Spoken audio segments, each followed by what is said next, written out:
さあまずはローからいきますよ、はい、じゃあいきますマックスまずはセーフモードからいきますよ、はい、じゃあ一気にマックス書いてるぞ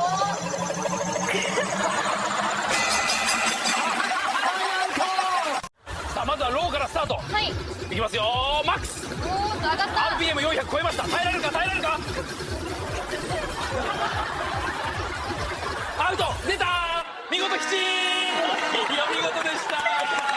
ဒီဂျပန်မလေးတွေရဲ့ game ကစိတ်ဝင်စားစရာကောင်းတယ်မလားခေါင်းကြီးတို့